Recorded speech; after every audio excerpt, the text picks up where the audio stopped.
Bismillah walhamdulillah wassalatu wassalam ala rasulillah. So I've been away from work for a few days, recovering from a pretty serious incident I have. But while I've been at home, just kind of taking it easy, I got a text from an individual who I've never met. They're here in the community, here in SoCal, close to where I live. And they're young and they're technically a minor. I think they're like in high school. And they accepted Islam. And they've been having a difficult time being able to fully embrace their Islam because of their home life. And so I thought I would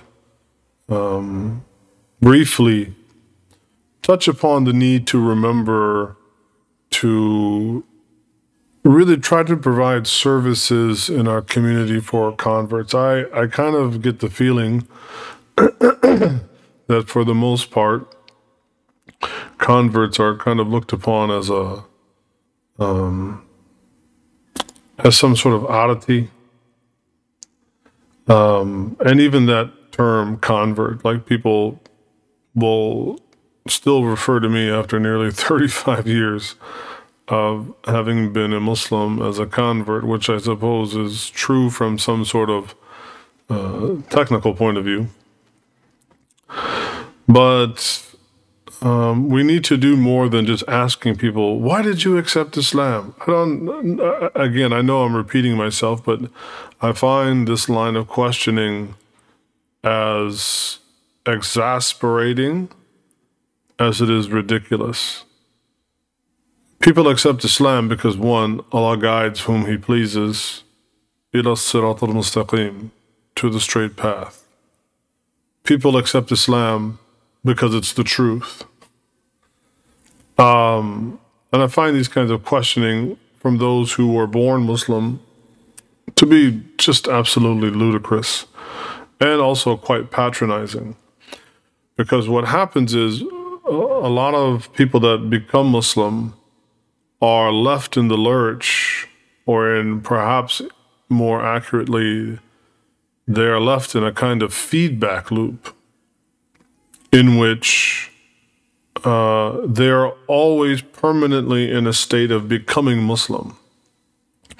Now, always be in a permanent state of becoming a better Muslim, or becoming a muhsin, or becoming a muttaqi, or to be in a lifelong pursuit of becoming a better Muslim. Okay, fine, we're all in that boat.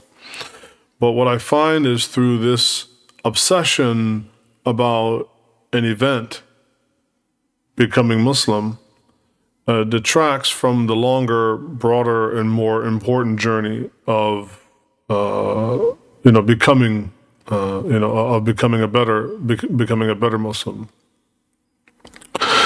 And so I think, aside from the kind of curiosity, most converts are neglected in the community.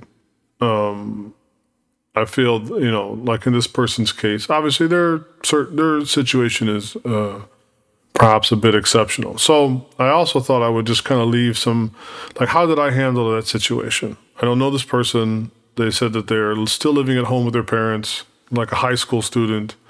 And, what should they do? Because they said that, one, they were racked with incredible guilt of not being able to do the prayers as they should. So they felt guilty about not completely fulfilling their Islam, but they also felt they felt that when they were doing, when they were able to do their prayers, that they were lying to their parents or doing something behind their back. And so we have to understand, in my case, alhamdulillah, I was extraordinarily blessed to come into Islam, and I didn't have any opposition from my family.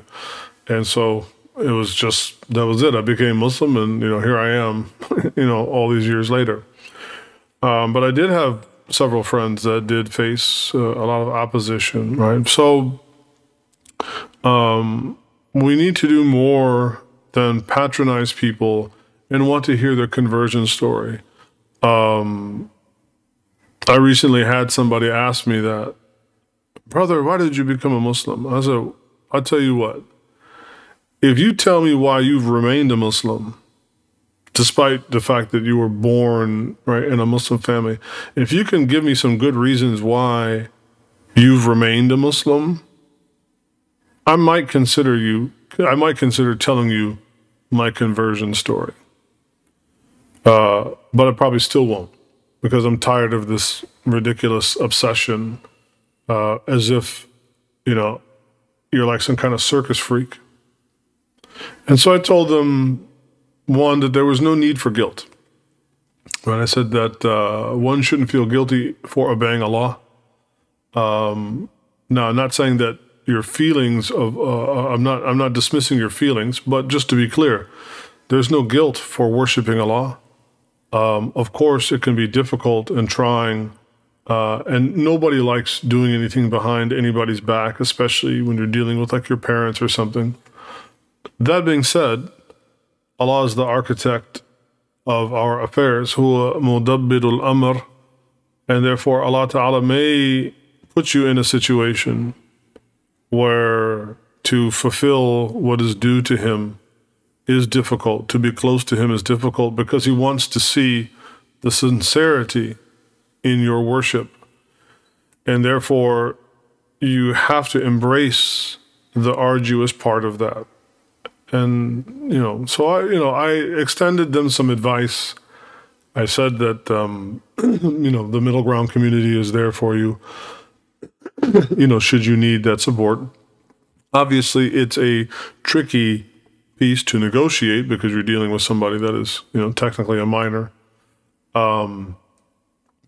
But just encouraging communities to, we like to talk about da'wah, but da'wah, in my opinion, largely is more about people's egos, and so almost as if the born Muslim crowd feels some sort of affirmation, especially when, say, white folk become Muslim, that there's some sort of confirmation that their religion is, right or good or whatnot.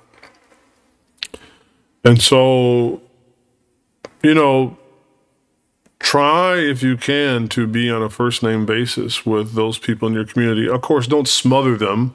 And not everybody has the same needs. Like I said, when I became Muslim, I didn't need that kind of support.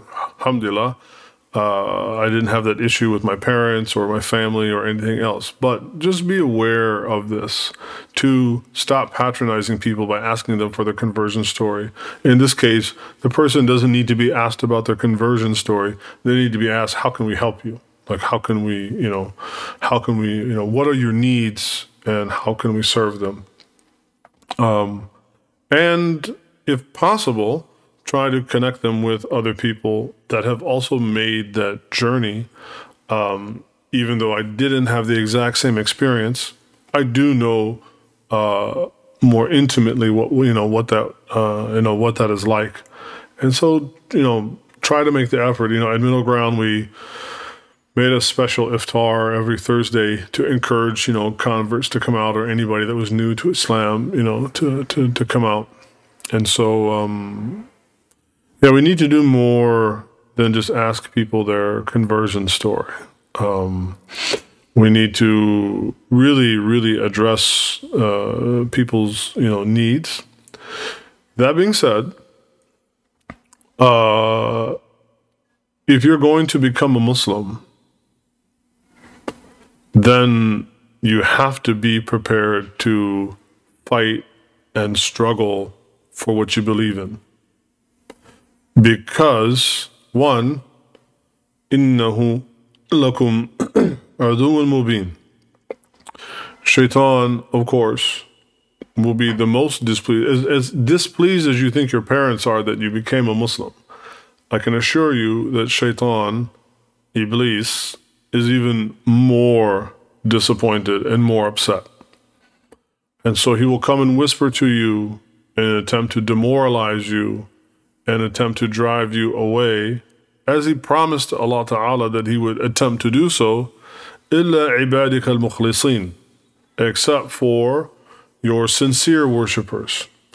So, as much as we need to make an effort in the community to provide those resources, and that's true, and we need to stop patronizing people and stop fixating upon their conversion stories, my sincere advice is for those who are considering Islam, new to Islam, struggling with their Islam, is that you have to be willing to stand up for yourself, of course, with adab, with manners, with etiquette, just as Allah Ta'ala talks about in Surah Luqman, that in that passage that, you can disobey your parents if they're telling you to worship something other than Allah. But you still have to treat them with ma'ruf. You have to still treat them well. And so be prepared to fight and struggle for what you believe in.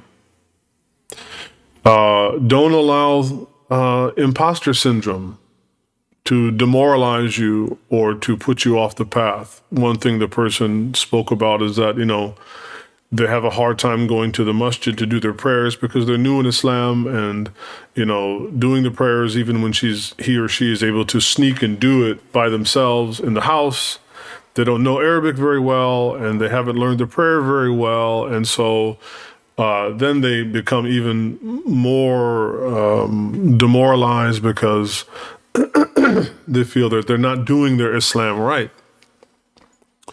And so similarly, I said, this is why understanding who Allah Ta'ala is of just absolute importance.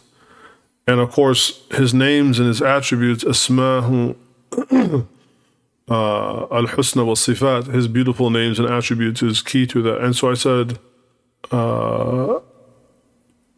he is ash-shakur, right? That Allah Ta'ala is the one that is the most appreciative. So here you are, a new Muslim. You don't speak Arabic at all.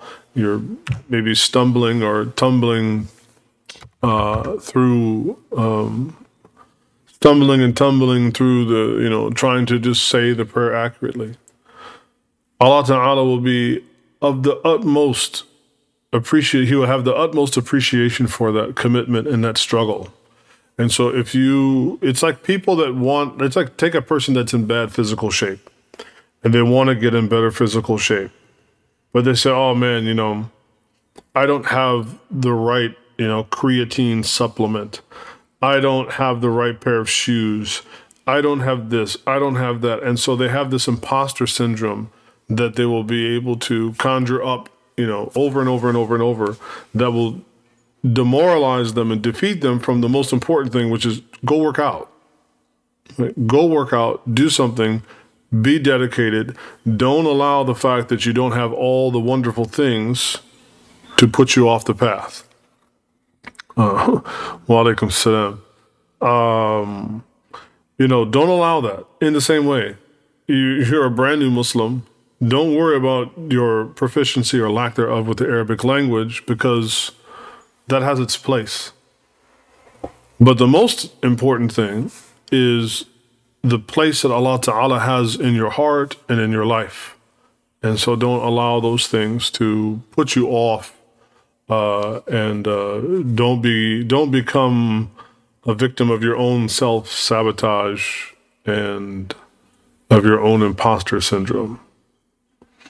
And so hopefully this will give an idea, these are the things that many new Muslims struggle with. And so instead of asking somebody about their conversion story, which really, my doctor told me I'm not supposed to get my blood pressure up, but that kind of makes my blood pressure want to rise when I hear that.